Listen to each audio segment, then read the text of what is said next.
Hello,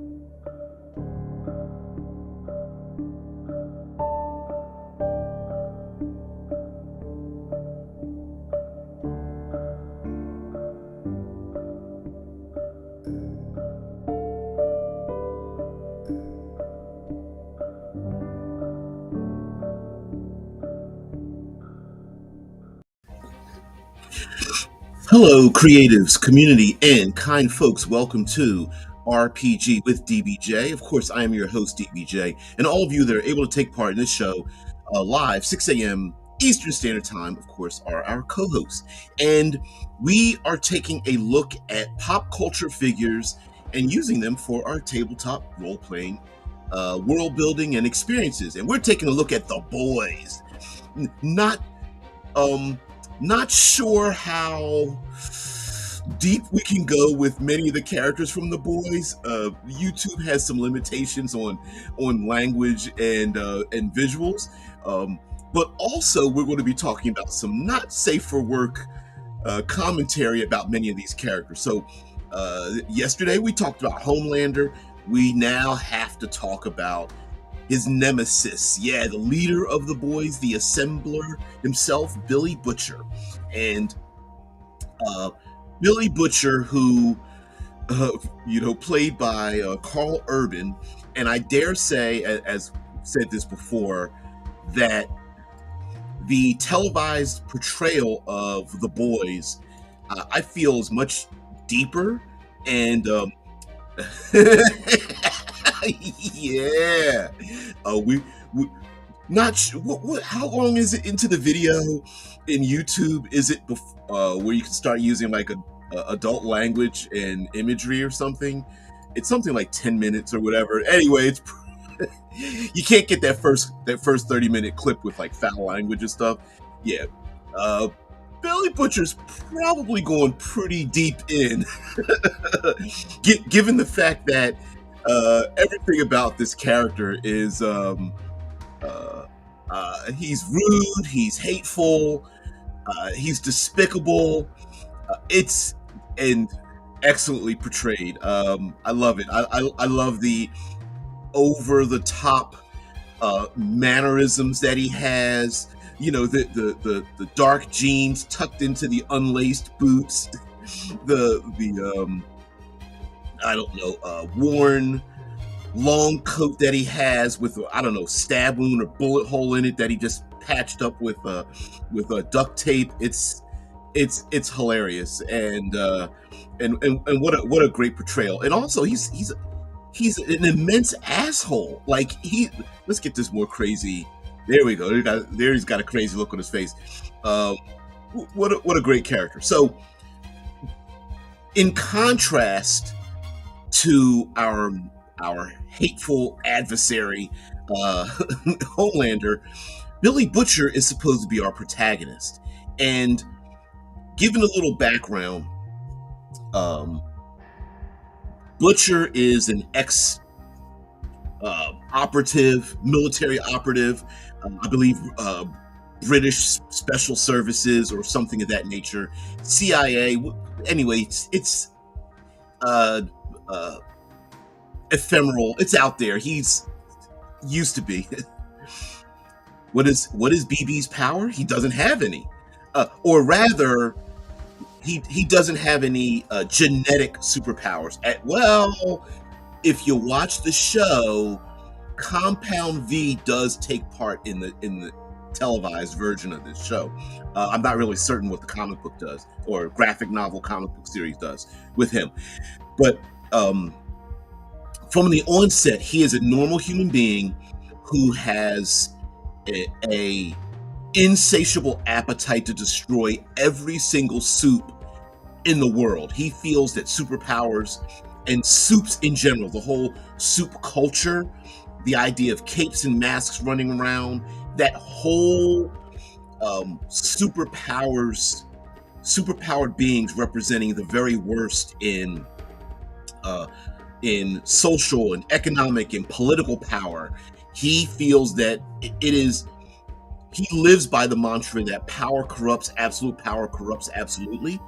And the only way no matter how nice and polite and upstanding a Supe may seem, that superpowers itself is a corrupting factor. And so, yeah, thank you. So I think the British version of CIA is MI6.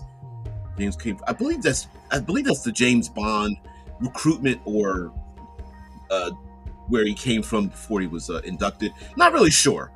Sometimes it is kind of fuzzy when you get into like what kind of like special services or black operations some of these characters have been in. But I believe it was a British version of CIA. And so, mind you, like Billy Butcher, he has a distinct look. He's got the in the comic book, he doesn't have any facial hair.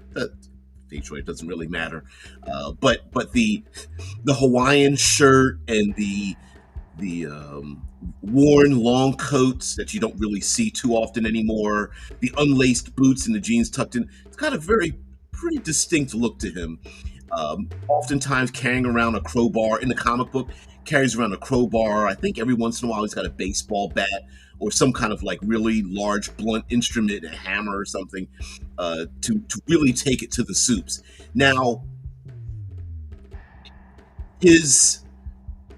he has the reason why he's a nemesis to Homelander is because his wife ends up, from his point of view, cheating on him and giving birth to a superpowered child, Ryan, that is the offspring of his wife and Homelander.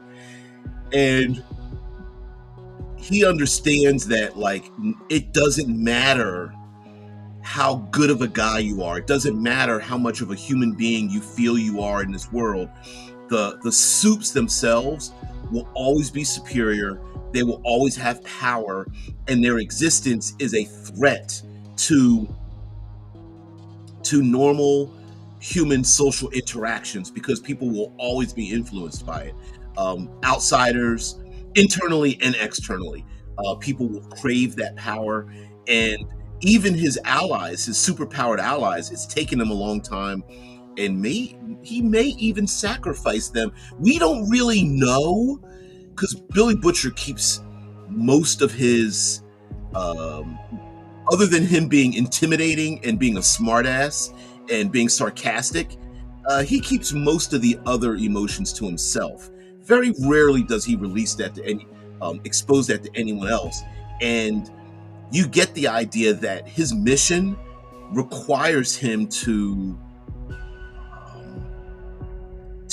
give up of himself for the greater good. He's a very, dare I say, Thanos-like. He's a martyr to the cause, and if he has the opportunity, you're not sure whether he would sacrifice the people that he considers his, I don't know, would he really consider them his friends? I'm not really certain. I don't know if he would.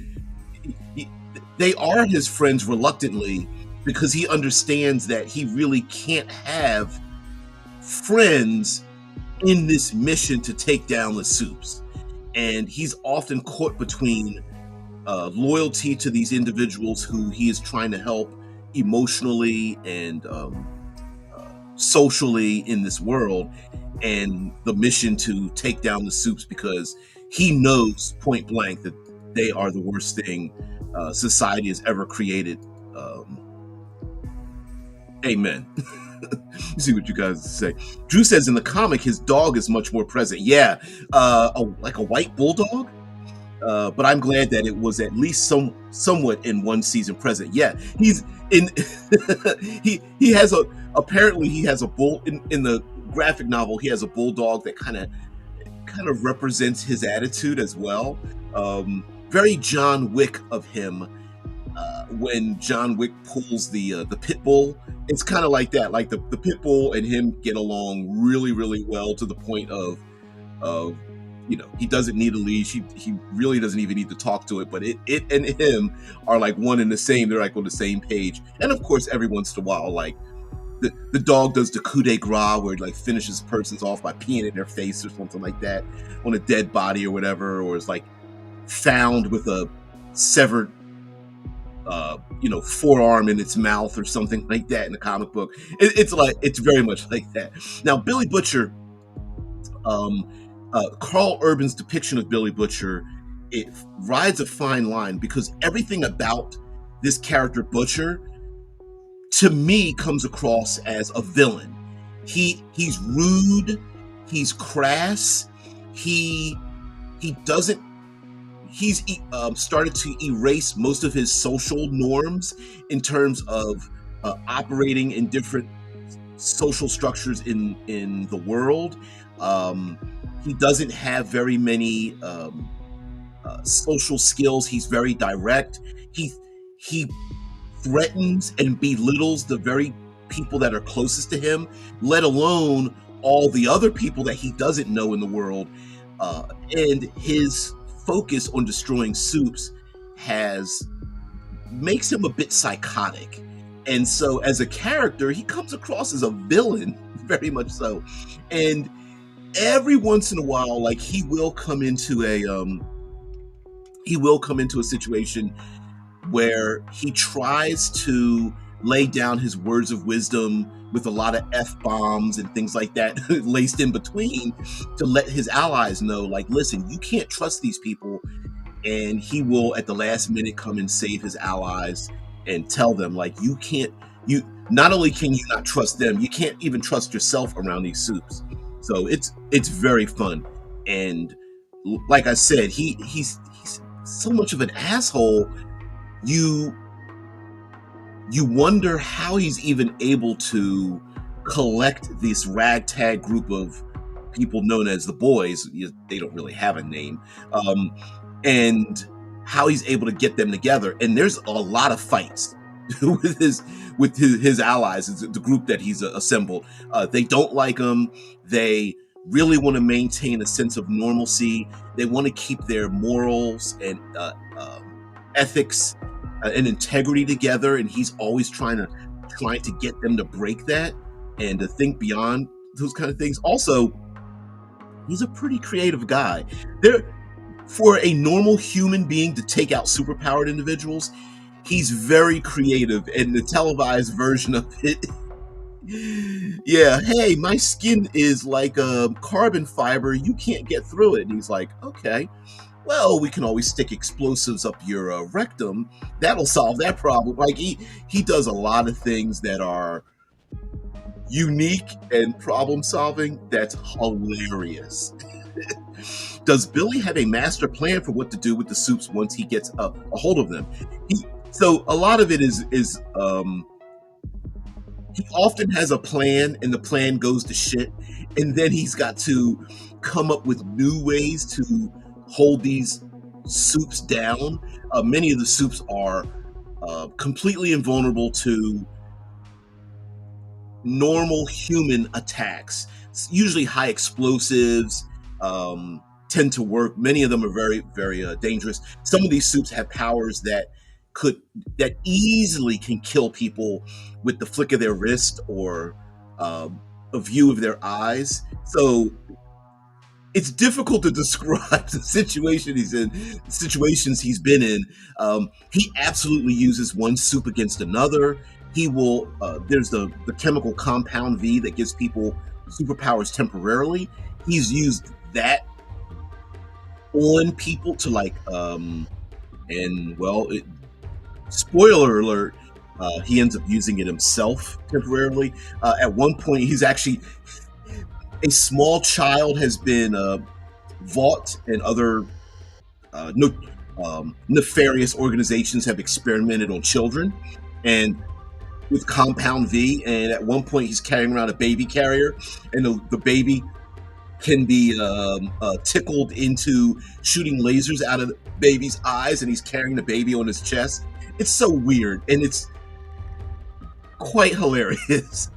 He's like, oh, right, which one was it that he kidnapped and stuff with explosives? That was in the beginning. That was translucent, which, of course, he even makes fun of translucent. Translucent is he is completely invisible and walks around naked because, of course, he's the Invisible Man, and if you put clothes on, You're just an invisible person wearing clothing, so Translucent walks around naked, often hanging around in bathrooms and showers, watching people. And Translucent has invulnerable skin, and so they end up kidnapping him. How they were able to do it involved car wrecks and all. Anyway, they end up putting him into a cage. They use electro shocks to keep him under control. Translucent's a complete sexual deviant and a-hole because he's got superpowers. And like Billy Butcher has been telling his allies, and yes, they do insert said explosive into said rectum, and yes, said explosive does explode said soup from the inside out. Are soups vulnerable to any forms of poison or acid or suffocation or radiation, electrocution, anything beyond regular physical damage? Yes, many of them are vulnerable, or let me be more specific. Many of them are only invulnerable to maybe one type of attack, and there's other things that can harm them. Yeah, and it's not a one for one. It's not direct, right? So some of the characters that they go up against, like maybe like for example, a superpowered person that can't be hurt even by explosives or acid, yes, suffocation or poison gases or ingesting a poison through food or liquid or something like that, absolutely. Oftentimes their plans go to shit because maybe they want to inject someone and the needle breaks against their skin, and then the soup wakes up or realizes that they're trying to go after them or whatever, and then Billy Butcher comes up with some idea that takes them out. It's really funny. It's pretty hilarious and bloody, very, very, very bloody. The Inn King says, I suspect they don't have a single unified weakness. Probably depends on the superpower. Exactly. Except for Homelander, nearly every other soup has a singular ability. And sometimes that singular ability is paired with incredible strength and invulnerability. Story-wise, I understand why they give them like a high invulnerability, because the easy answer would be Billy Butcher could just walk around with a shotgun or a pistol or something and just blow the soups away. So how do you tell a story where it's impossible to assassinate them that way? Well, it's because they're invulnerable. So oftentimes, like the invisibility, the flight, the energy beams from the eyes, the electrical blast from the fingers, or whatever, the reading of minds or whatever, characters are often paired with a bit of limited invulnerability and sometimes some super strength. And so, yeah, and how to get rid of them. Now, of course, his group, because we're going to talk about the boys themselves on Friday, but today he does have a recruiting tactic, and that is he likes to basically abuse people's trauma bonds. So Huey, one of the characters we follow during the story, is basically an average geeky guy trying to live his average geeky life. And his girlfriend, he goes to see his girlfriend. This is like literally like, I want to say the first 5 minutes of the very first episode. And he goes to see her when he leaves work, holding her hands, wanting to propose to her. She slightly steps off the curb and her body explodes. Ripped from he literally is standing there holding her forearms in his hands while her body is a bloody explosive streak across the road, because another character, A-Train, who we're going to talk about tomorrow, ran at super speed and blasted through her body. Yes.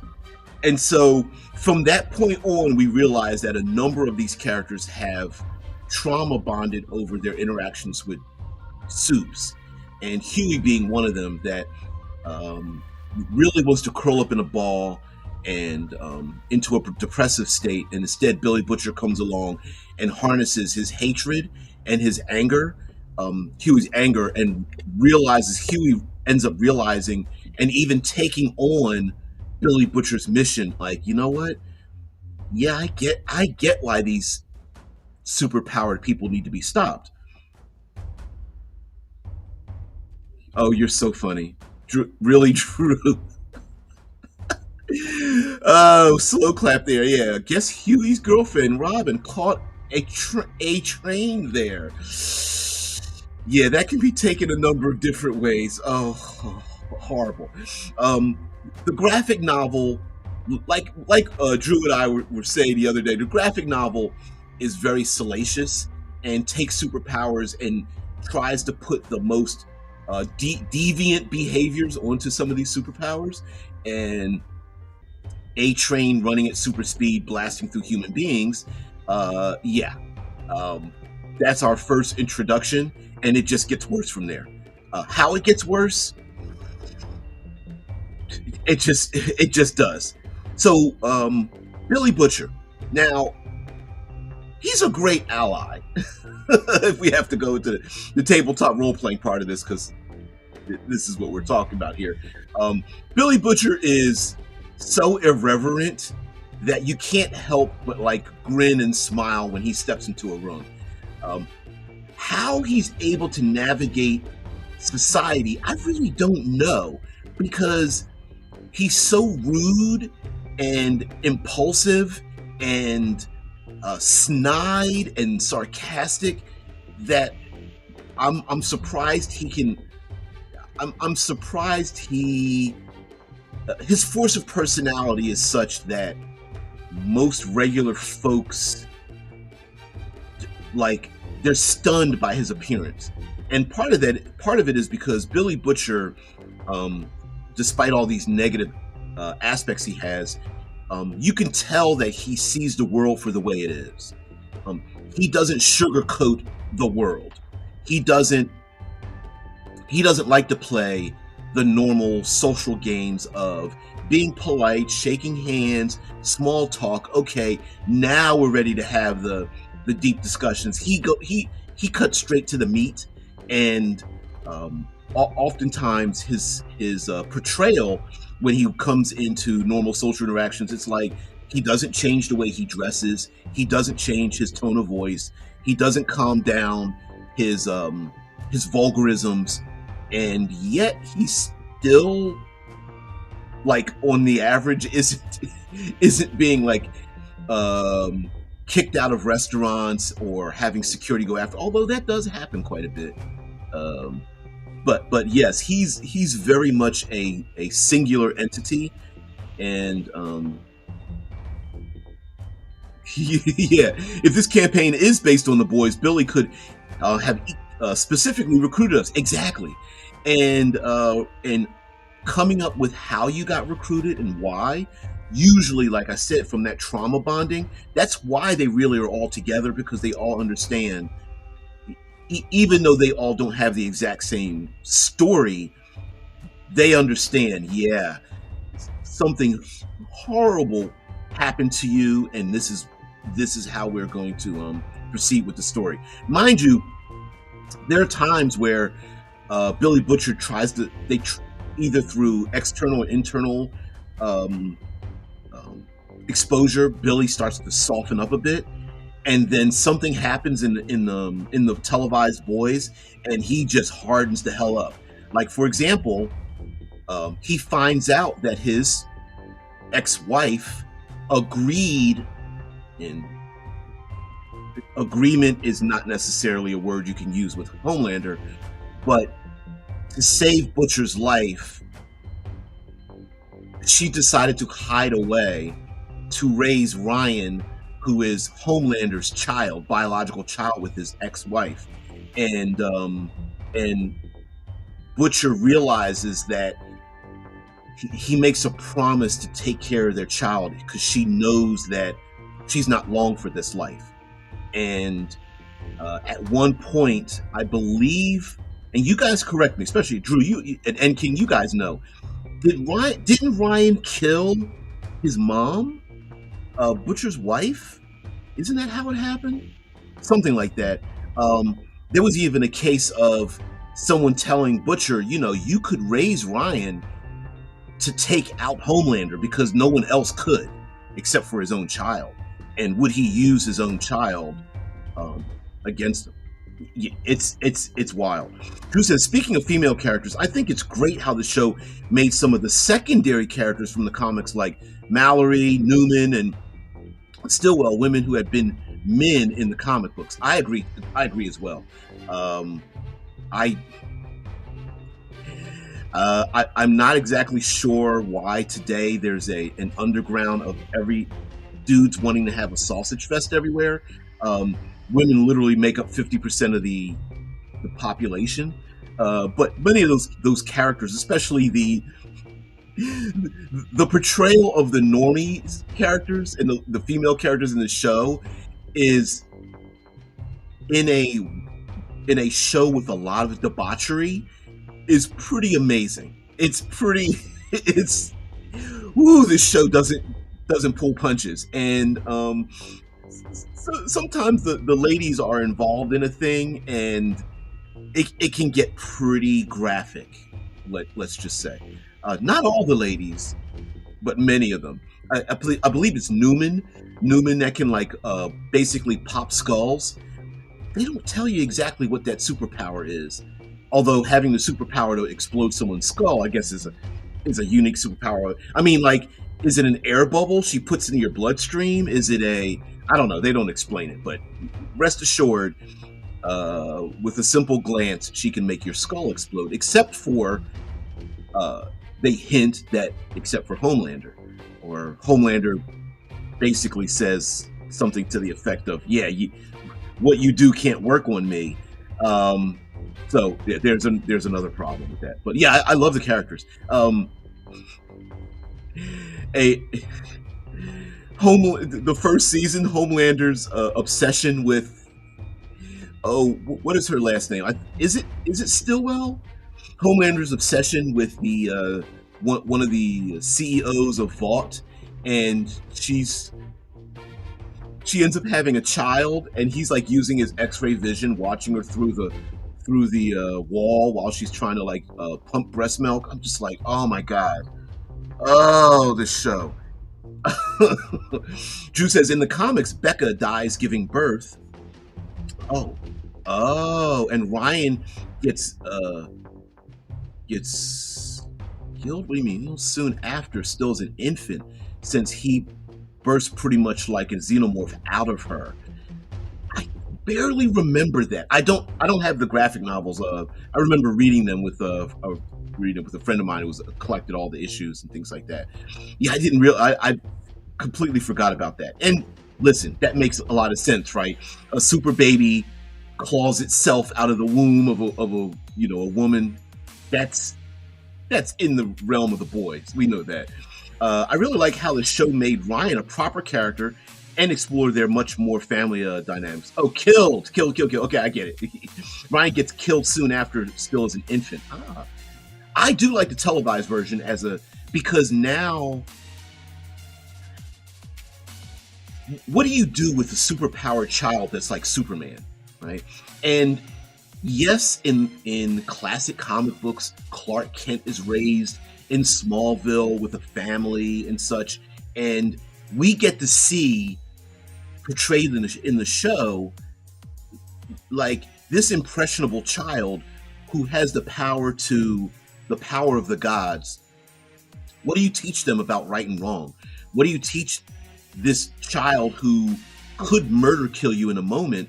What they should do with their life? Are they destined? Do you raise this child as nobility and knowing this kid is better than everyone else? Do you try to give them humility? And how do you teach someone humility who is effectively an apex of humanity? It's really difficult.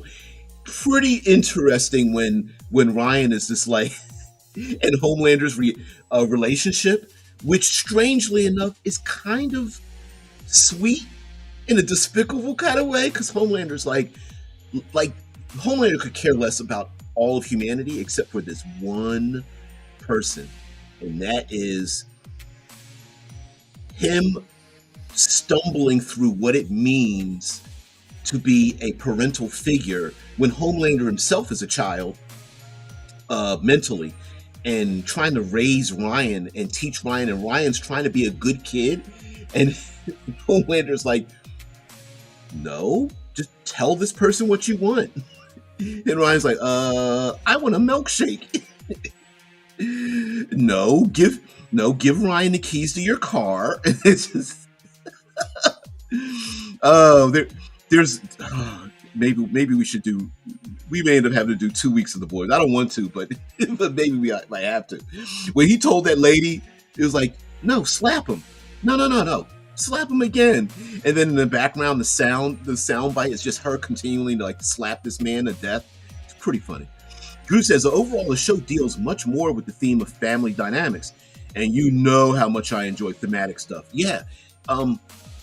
You bring up a good point, Drew, because it's not just even family dynamics, but how we relate to each other when the power structure, when superpowers come into the power structure. And do we ignore that or embrace it? Is that the unspoken code? And for example, family dynamics where you have one family member who's poor and another one who's very rich. And how does that work? Or family dynamics of someone who's dealing with a lot of trauma, but we also know you got to get past the trauma to get to the next step or next phase of life. How much do you push a family member that is staying still when you have to keep moving, or vice versa? Do you stop forward motion to stop and just reflect and just be there for someone when you know there's danger around the corner? So there's a lot of family dynamics, and sometimes the family dynamics are strange. Like, are we sibling? Is that our relationship? Is it more like uncle, niece, nephew? Is it parent child relationship? Are we just best friends? Are we more? Are we like in intimate relationship lovers? And do we also have that relationship with other people? And how does that work? Or should our relationship start to change? And you get that with the boys. They're that ragtag group of individuals, and understanding them. I mean, heck, the show even deals with, of course, physical trauma, unfortunately, sexual assault, non-consent, drug addiction. Heck, just trying to maintain your life. I mean, Mother's Milk represents the. I love his T-shirts. Anyway, Mother's Milk, who a funky name for a character who's the muscular black guy in the show, is like the moral compass, and he has a daughter and a wife, and he literally is just like, listen, I just want to maintain my social my social norm. I've got a family at home, and I can't even remember his origin story of why he joined them, but it's pretty great. Drew says 2 weeks of The Boys sounds great. Then we can talk more about how many of the secondary characters, like Ashley. Yeah, there's a lot of you know what? I gotta admit, there's a lot of Ashley. Shit. There's a lot of secondary characters that are traumatized by just being around the Supes. Oh my god. The what would be her title? Is she like public relations or something? Pulling her hair out and interested in bondage and stuff. Oh, it's so. Oh my god, yeah.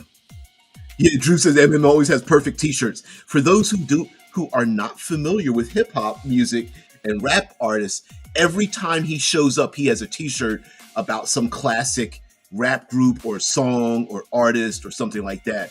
Whether like he's got like a Biggie Smalls shirt or Tribe Called Quest or Jay-Z or something like it's constant. It's always like a black shirt with a logo or something like that on it.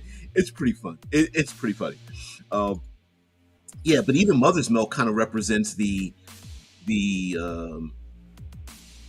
he represents their like ethical moral center, and even he's very vulgar when he really has to do with it. And it's funny because like in the middle of him chastising people, he'll like hand people like hand sanitizer or like um here's a nutrient bar because you need this kind of stuff. It's pretty funny.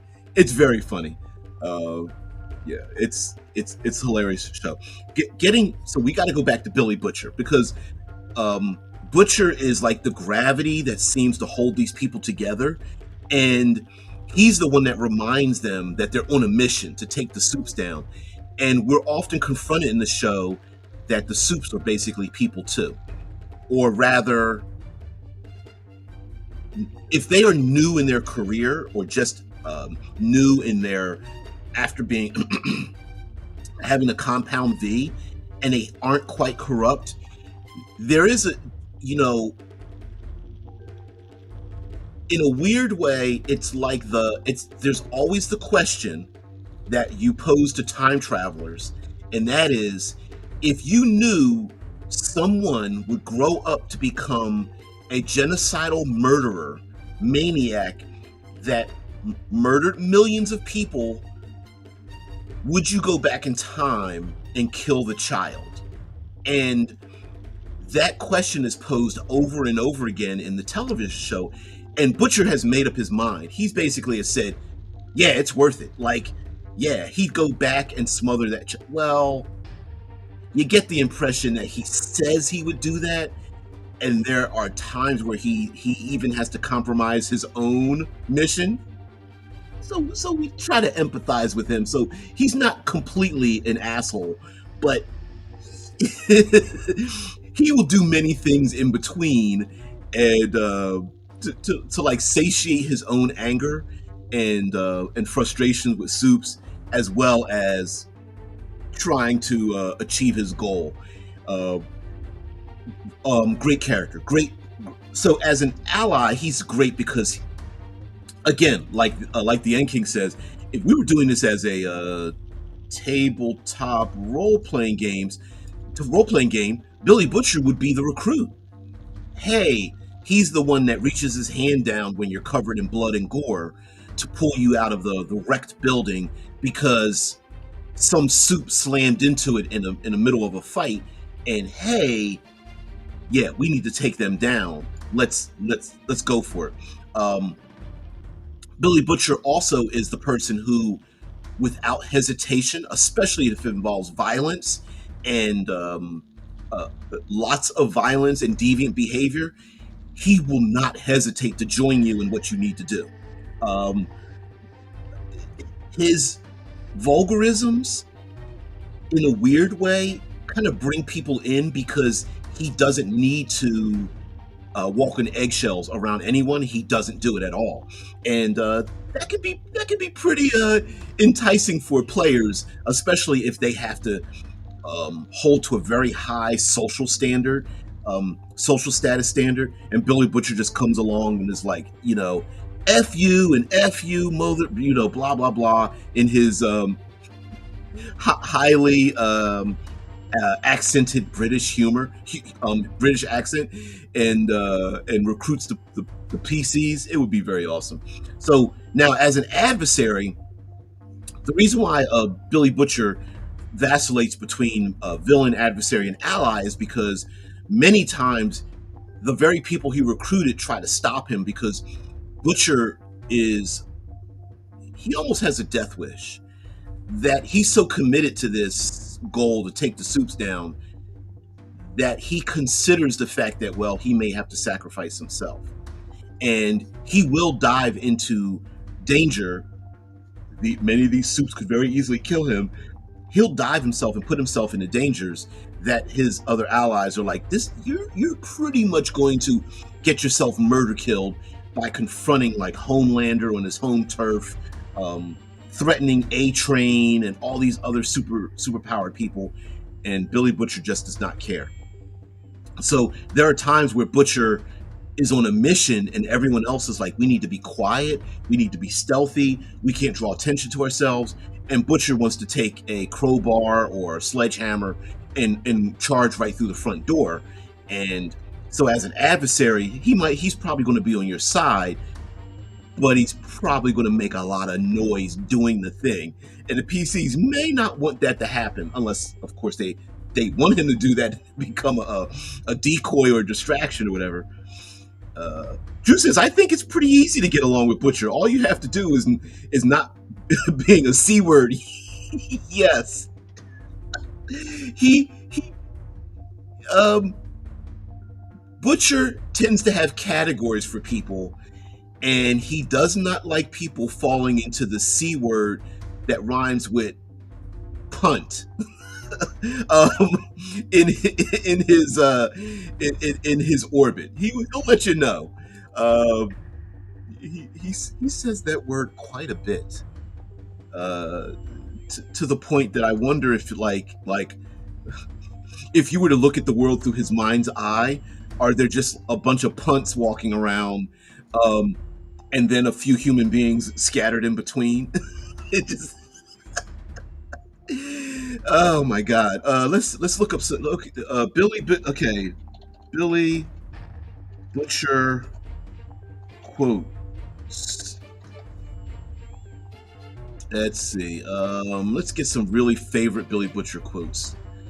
CBR, comic book resources. Let's see what they got to say. Let's see. Billy Butcher. Most hilarious Billy Butcher quotes ranked. I'm gonna visually show this because I probably won't. Oh, fucking pop-ups. Come on, get out of there.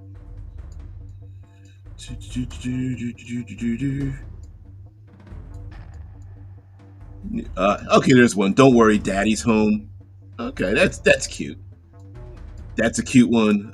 Let's see what we got here. There's number 14. Well, you can kindly F off then. Okay. There's another one. Never go into shark-infested waters without chum. Yeah. He's pretty. You know what? I gotta admit, for a character, he's pretty remarkably creative when it comes to fighting off the Supes and trying to go after them and such. People love that cozy feeling that Supes give them. Oh, by the way, this image with this giant drill he has here, he was going to use that to drill through the skin of Translucent, if I'm not mistaken. Yeah, very kind and gentle. People love that cozy feeling that Supes gives them. Some golden blank to swoop out of the sky and save the day, so you don't have to do it yourself. And yes, 4-letter punt word, but I don't mean punt. Let's do one more. Let's get out of here. Yeah, Translucent's always been my favorite. Oh, there's Translucent, where you actually can see him. Must say, what a pleasure it is to see so many more women are in positions of power. You know what I mean? You know, if I'm perfectly honest, Translucent's always been my favorite.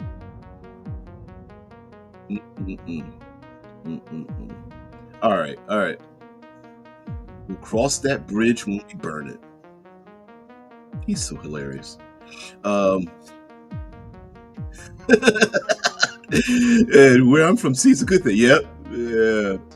Shai says, if he's willing to sacrifice himself to stop the Supes, wouldn't that be an admirable quality?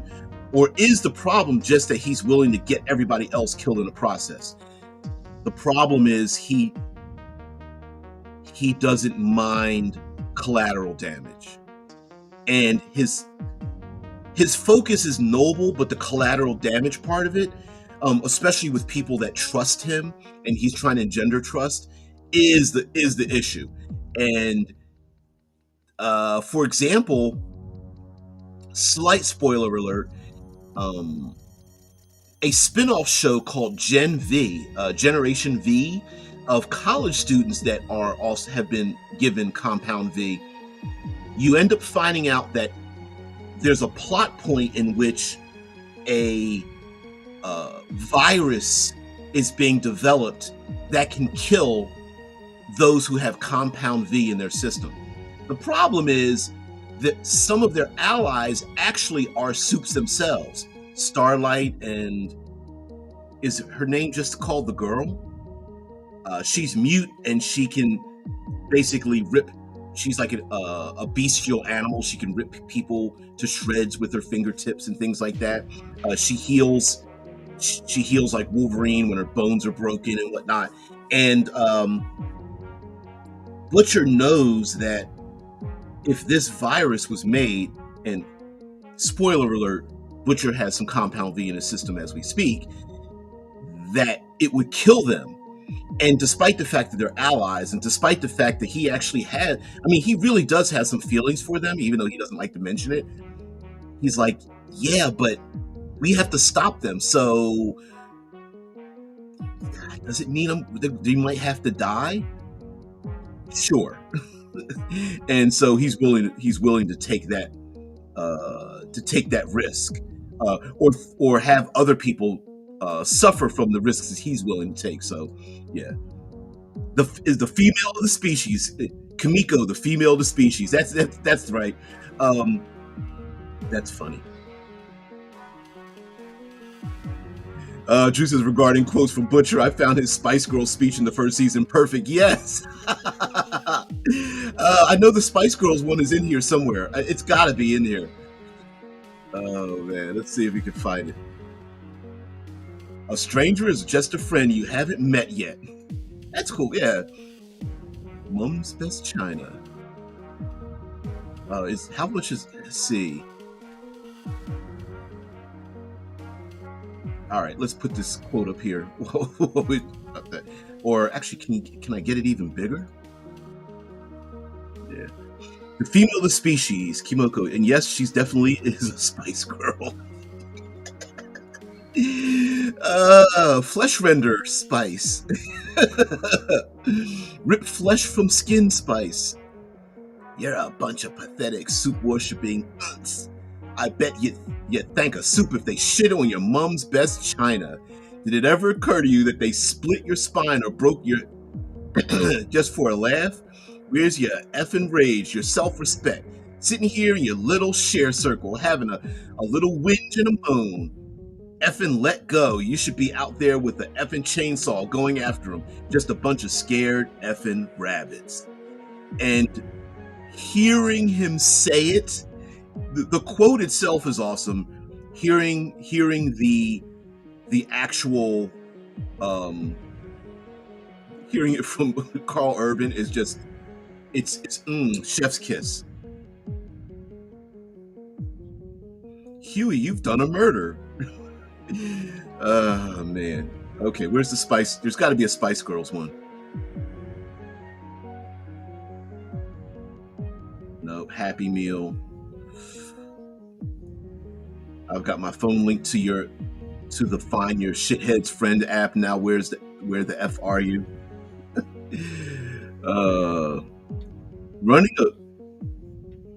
Just had to pop down to the shop. I was running a bit low on mind your own effing business.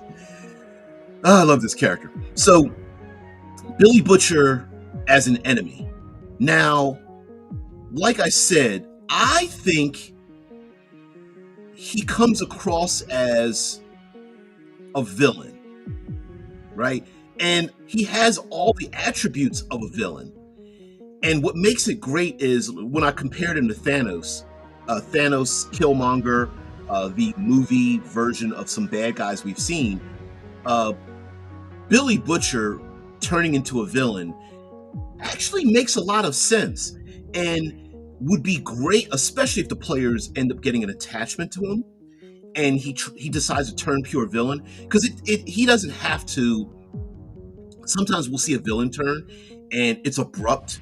When we see the villain turn, yes, season 8 of Game of Thrones, I get it. Sometimes we see an abrupt villain turn and we go, I didn't see that coming. Even though it's appropriate, for Billy Butcher, it really makes sense. It really does make sense for him to make a villain turn.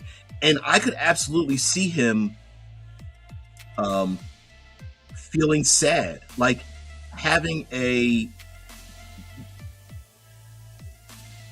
I could see him fighting back the tears, but he would still go through with it. And I feel like what would make him, here we go, when you put them together, they're the Spice Girls. This is a classic picture. There's Mother's Milk in the background. He's got a white t-shirt on. Huh. Anyway, there's this Hawaiian shirt. There's Frenchie. When you put them together, they're the goddamn effing Spice Girls. He uses the Spice Girls as an example of a band that was very popular while together but didn't garner as much success in their solo years. We'll leave this up here.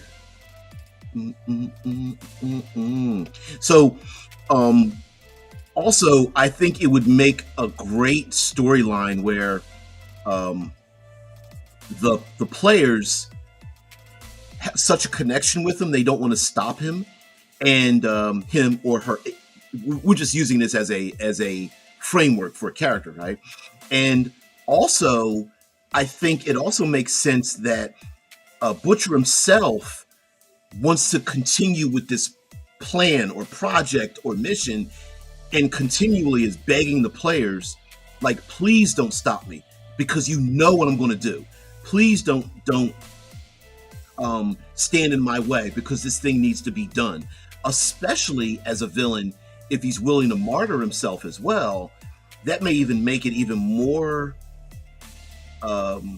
emotional, because he knows he's going to give up his life. Thanos technically put himself in that position where he's just like, I'm going to sit back and turn into a farmer and look upon my great works because people won't understand what I'm trying to do.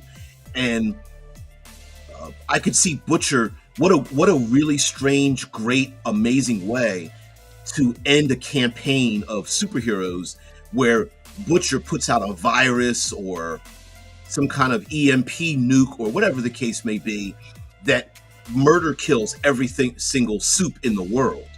And that may be his end game. And despite being a genocidal maniac, having done a thing, because there are some people who acquired superpowers and they didn't choose to be that way. Their parents gave it to them as children. Some people were captured and experimented on. Others, in their own mind, were trying to do the right thing and save people's lives and really be a superhero. And he doesn't care. Or he cares, but there's a greater good. And he's the person fighting for that. And those make the best villains, right? The best villains are the ones you look at and go, yeah, I kind of get it. Yeah, I get it. I don't agree with how you're doing it, and I don't agree you should be doing it, and maybe we should have a greater conversation about these things, but I get it. There's his last one. Now remember what I told you. And there's Billy Butcher sitting next to his child. And to be honest with you, this image right here of Billy Butcher is why he is such an asshole. And he's fighting for people, and Ryan represents what that means. Meaning, like, his child, Ryan, biologically, actually not his, but his wife's child, and he promised her, and he likes to hold to his word despite the fact that he doesn't know how the hell he's going to do it. He even, at one point in the storyline, he even gets rude with, belittles in a way Ryan, so that he can separate from Ryan, because Butcher knows what he's got to do, and he can't have Ryan in his life and do his mission, because he's going to concern, he's either his mission is more important and Ryan falls by the wayside, which he can't have, or he lets Ryan be hidden away and he loses his mission and he wants to be with him. So he ends up making the decision to sacrifice himself as a dad to try to be away from him. Yes, as the show goes on, that kind of changes a little bit, but in many ways, Butcher's like, you know what? I'm not really a good father. And he knows his mission just may, require him to use his child, or he may end up having to kill his own child. and that's a murderous choice that a villain would make, yet we understand why he's making that choice, because in Billy Butcher's mind, the fact he's got to make that choice makes Supes dangerous. That what happens with his child? How does a parent raise a child who's a mini godling? What do you do, and how do you do that? How does the world, if you make one mistake with child rearing, and this kid is going to be just as bad or worse than Homelander. So yeah, pretty great character and whatnot. Maybe MM started wearing those awesome T-shirts with the second season. I don't remember. Yeah, you're right. Because I'm gonna look that up. When did Mother's Milk begin wearing hip hop tees?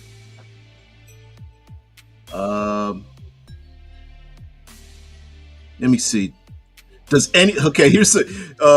let's see, a Reddit post. Does anyone have a list of all the shirts he has worn in both season 1 and 2?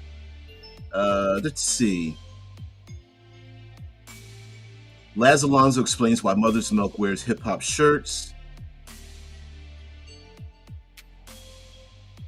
Mother's Milk wears a black t-shirt, Big X impeccable t-shirt collection. Something up to date. There we go. June 17th, 2024. Let's see. There, let's share this tab instead. Okay, so here's a Yahoo article. An ode to Marvin M.M. Melk's impeccable t-shirt collection in The Boys. Oh man, played by his fantastic Laz Alonso. Okay, I get it. One of the most well-rounded and grounded characters in The Boys.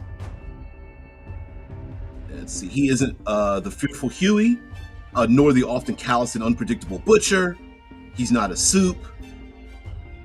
And in the midst of many hijinks, he's the serious yet caring guy who's often unintentionally funny as hell. That's true. But there's one more claim to fame. T-shirt God. It's a small detail that many may not notice. However, it says a lot about his personality and style. Yep. So your DMX shirt, the People's Free Food Program. This is a Black Panther t-shirt from the Black Panther Party. There's a Tupac t-shirt there he's got on. DMX, what's the deal? Alonso himself spilled the details about his threads, affirming that the shirt choices are intentional. I work with our on-set costume coordinator, the head of the costume department. In every episode, we pick a shirt that kind of thematically encompasses what Mother's Milk is going through and where we are in the story. We have always done groups and artists, and this season we also started doing songs. For example, we did Childish Gambino's This Is America. Oh, okay. There's a De La Soul shirt right that he's got on in that image. Pretty amazing. There's the Big X. Mother's Milk wears a big black t-shirt with a big X scrawled across the front. It's presumably a sign for "Don't Cross Me," which says a lot about him. Yeah, sometimes X is used to represent the Bronx, where you see people doing the X for the Bronx. MM is a Harlem native. There's a Wu-Tang shirt. It's hard to see this, but yeah, he's got a Wu-Tang shirt.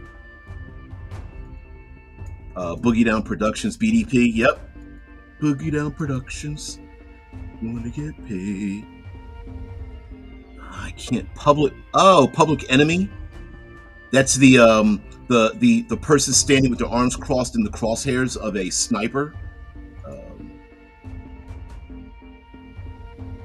New York Giants. There's a 1960s free food program from the Black Panthers. There's a Run DMC shirt. You can see that with the red line above and below. The Black Fist hoodie. So they're not all rap groups, but yeah, that's pretty cool. That's a. I like it when shows are able to do that.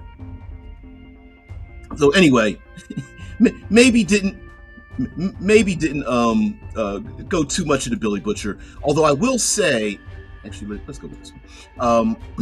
Excuse me. I'll take a wild guess as this guy is too serious for Sir Mix-a-Lot. Actually, he's pretty funny. I mean, both the character and the actor are pretty funny. So I would say maybe yeah, I like big butts, but I cannot lie. Yeah. I think he would go there. I think he would go I think he would go that far. NWA shirt, Fight for Life, Rough Riders shirt. Now, see, now that's a white shirt, but it's got the Rough Riders from DMX and the Rough Riders. He's got a Stop the Violence shirt. There was a song that was put together in like the mid '90s by a bunch of different hip hop artists that came together about Stop the Violence.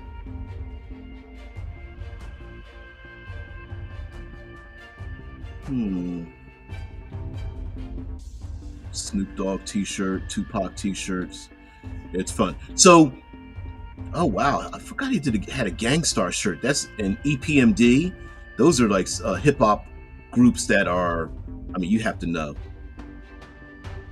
Money, Power, Respect, from the Locks, Eric B and Rakim. So, one of the things that I also love about the Butcher character, especially when we talk about things like when we talk about aspects of tabletop role playing and making great villains, is coming up with a great motivation. And one of the best parts of The Boys is that as we see Butcher trying to advance towards his mission,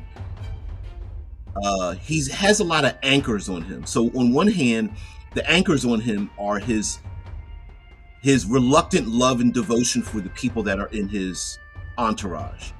And he understands that the further he proceeds with this, the more he realizes that he's going to hurt them they're going to get caught up in the aftermath of whatever he decides to do. And we understand in the story, especially in this season 4 going into season 5, that something happens in his head that makes him double down on being even more dangerous. Being even more committed to his goal, becoming even more. Sorry about that, guys. Becoming even more dedicated to his mission.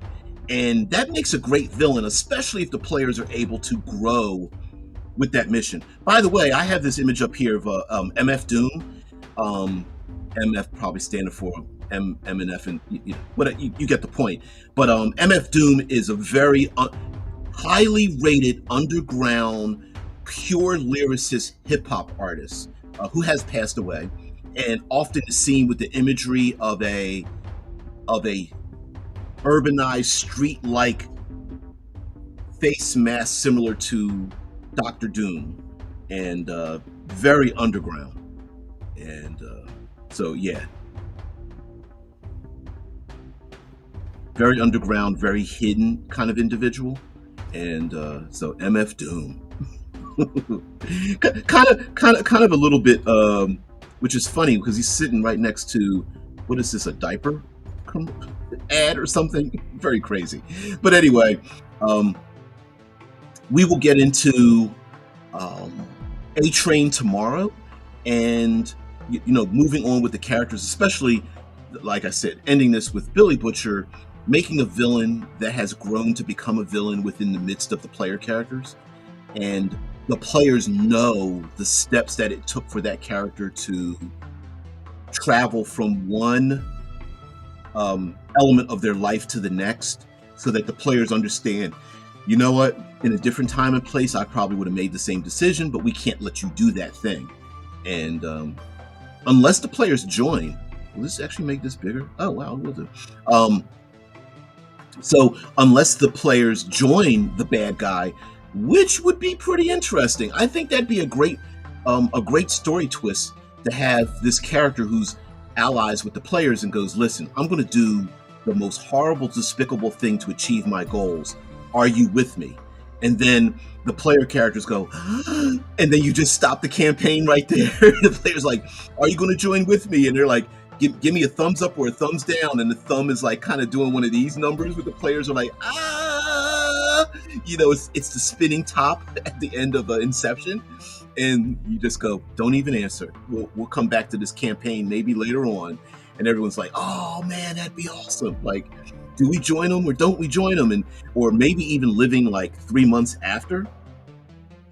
Yeah, MF Doom. Who are some great ones? Let's see.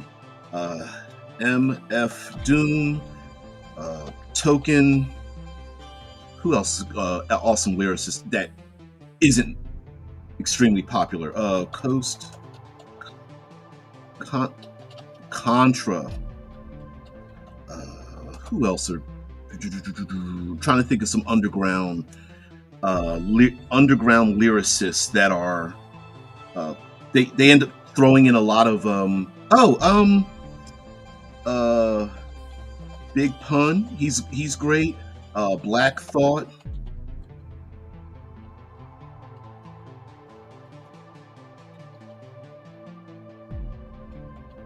Jeez, what is going on? Those are pure lyricists. I think, and the reason why I say that is because sometimes we think of I know this is the end of the show. Sometimes we think of it. This actually has a point. Sometimes we think of hip hop and rap artists as just making words that rhyme with each other. And I mean, you could throw Kendrick Lamar and Jay-Z and Eminem in there, but I was just thinking of some people that most people don't understand. But not only is it word choice and syncopation and rhythm and empty spaces and things, but also understanding the double and triple entendres that are mentioned in the lyrics themselves, to the point that if you listen to it 3, 4, 5 different times, the same words have different meanings at different times. There's a YouTube channel called Stilu, and he does a visual breakdown. I'm going to mute it, but I'm going to show you. Let's see if we can find a random thing off of Stilu. And let's see. Stilu. No. Is it super? I think it's called, the song's called Super Lyrical. There it is. Yep, Stilo's Super Lyrical. And I'm not going to play you. I'm not going to show or play the. Let's see if I can share this out here. Just to show you an example of I know, completely off subject, because hip hop music to me is amazing, and to understand the thing. So here we have the lyrics to a song, and this is just one of many YouTube channels that people do this, and as the person is rapping, they highlight how the words are put together in terms of keeping them in a syncopation, so that not only do they rhyme, but they relate back to another portion of that line from another line from another line from another line. So it doesn't just rap at the end, but the person is bringing back words to another word, another word. So for example, if we look at the yellows and here, Picasso is linked with lots, linked with locked, linked with claws, from closet, from my cast to I'm pos, as in possum. So, and depending on how you bend the words, sometimes they'll sound like each other. So instead of me saying something like what's a good word? Uh like hypothesis in a rap song, I might pronounce it like hypotheses because it might sound rhyme with deceased, which might rhyme with persist and grease or deep, whatever the case may be. But it's pretty interesting to see something like that and breaking down how rap songs are made and such. Now, I did say that it relates to it, and just as rap songs are written so that they've called back to another line, a previous line before that, as it progresses, the same is also for telling stories with our NPCs. That when we have a character or an NPC in the story relating back to a previous incident, especially when the player characters were involved in their mind, like when we're watching really great television or movies or something, in our mind, we have a built in history and we relate back to that history. And like a rhythm, like poetry, we realize that putting these things together leads to this outcome. Even if we don't like the outcome, we tend to relate to the bad guy. And we go, oh, well, these 1, 2, 3, 4, 5 things are the rhythm of that bad guy coming about in this particular situation. So I really like it. I really like the idea of relating stories, especially if the characters are involved in a thing, even if it's the adventure that they were involved in the first place, that they go, man, those past 5 adventures turned that very peaceful NPC tavern owner into the next bad guy. That's amazing. There's some deep integral rhyming. Yeah, it's very hip hop has a lot of internal rhyme schemes and also callbacks. So you may say a word or a line in a hip hop song that you're writing, and then you call back to it 4 lines later. So, for example, this character, he used the word strong and long, skipped a line, and then you see he calls back to long and strong and so thought from and talk and blah blah blah. So it relates back to something that goes back to something that goes back to something else or whatever. Yes, hip hop is known to use kind of language and terminology and things like that, but that's just part of the street level grittiness and not trying to sugarcoat things. So it's very much that way. Like, sorry, I pause it again. Right here in the middle, he uses the word Renaissance, and the word Ren is with men, pretz, and tem, and instrumental. So those words link together, but he also uses, you see the pink is also, Ren is also with semblance, no resemblance, and then Lance and Renaissance comes together and stuff like that. It click, click, click, click, click. And creating internal rhyme schemes can be difficult because you can make them bend over another line. So you're not just making everything rhyme at the end of the line, but you're bending it into the next line of the next thing that you are doing. But and this happens to be, it's Stilou, Stilou, and this is just an example of he takes rap lyrics and puts them up there on this website. But anyway, sorry guys, thank you very much for being part of the show. I really appreciate it. Thank you very much for indulging me with hip hop. I got pulled there because of Mother Milk's t-shirt, so we technically are talking about the boys a little bit. I'm gonna stick to that excuse, but anyway, we're gonna talk about A Train tomorrow and some things that make A Train an interesting character, how they're trying to bend him into a sympathetic character, and what it means to be a Supe in this world. Pretty interesting NPC for what we're talking about. But anyway, guys, thank you very much for being part of the show. Thank you very much for letting me share this instead. Let me get rid of that over here. Guys, have a great one. I will see you tomorrow. Peace out. Let's go out with a colorful. Let's go out with this one.